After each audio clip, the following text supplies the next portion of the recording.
Is it on? Oh, okay. Welcome back, explorers, to Lost Adventure Reviews. I'm Trader Cory, and as you can probably guess, I'm still in line for the Jungle Cruise. Yeah, I know it's been a while since I initially got into the line back in April, but I feel confident that today I'll be able to finally board one of those world-famous Jungle Cruise boats, which is a coincidence because today is also the 62nd anniversary of the grand opening of the original Jungle Cruise ride in Disneyland, California. So, let's talk about the Jungle Cruise in Disneyland, California while I'm waiting here in line at the Jungle Cruise in Florida. Right. So let's begin.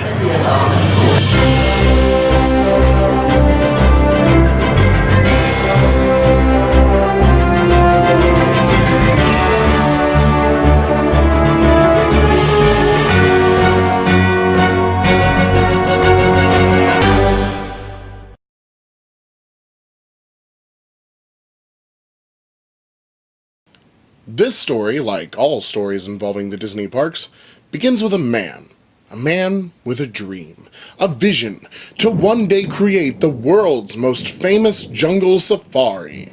And that man was Harper Goff. Inspired by the movie The African Queen and the popularity of the Disney's true life adventure films, he came up with the idea for the Jungle Cruise, a one-of-a-kind attraction that would allow guests to see exotic animals from the safety of a small riverboat. Being an avid adventure fan, Disney loved the idea and got his people started on building the Jungle Cruise right away. Things were going well until they hit a snag. Apparently, it would be impractical to use real animals on the ride. So Disney bred special robotic animals to take their place.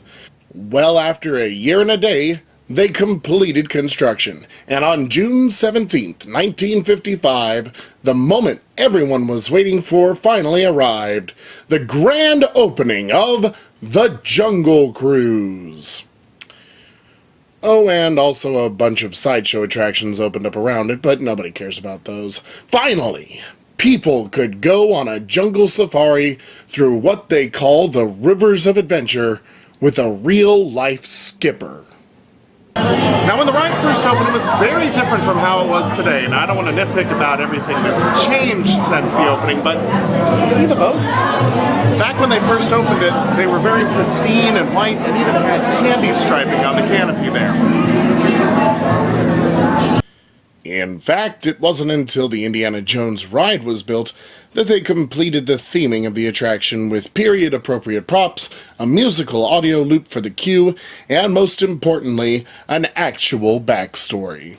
Well, enough of what actually happened in history. Let's take a look at the story behind it all. It all starts January 11th, 1911. Colonel Blumbert, an agent of the British Foreign Office, finished construction on a lovely Victorian-style home in the middle of the jungle. It was to serve as a colonial outpost, offering travelers a break from the dangers of the jungle. However, the house would be abandoned in 1928 when the colonel would come down with a bad case of malaria, only to be bought 2 years later by the Jungle Navigation Company, a company that specializes in transporting valuable resources down the jungle rivers to neighboring outposts and villages. However, in 1932, even in the depths of the jungle, the company still couldn't hide from the Great Depression, and they started to lose business. Then, in 1935, after a movie director paid them for a safari down the river to record the animals, business started to boom, and before long they started their world-famous jungle cruises. Then, in 1937, they were visited by Dr. Henry Indiana Jones, who took interest in the ruins that were nearby, only to discover the legendary Temple of the Forbidden Eye. Unfortunately, even though the Jungle Cruise can exist in more than one place, the Temple of the Forbidden Eye only exists in California. Yeah, but enough about Indiana Jones some other time. Let's go back to the Jungle Cruise. Because of this amazing find, people of all types from everywhere traveled in droves to the once abandoned colonial outpost to see not only the temple, but also the wildlife that lives along the rivers of adventure. Since then, the Jungle Cruise has been given free tours to help increase their business. So come and get them while they last. And with that, it's finally my turn to ride. But before I go, I just want to say that this is not where the inspiration for the Jungle Cruise ends. Stay tuned for part 2 after I finish riding. Until then, thanks for exploring with us.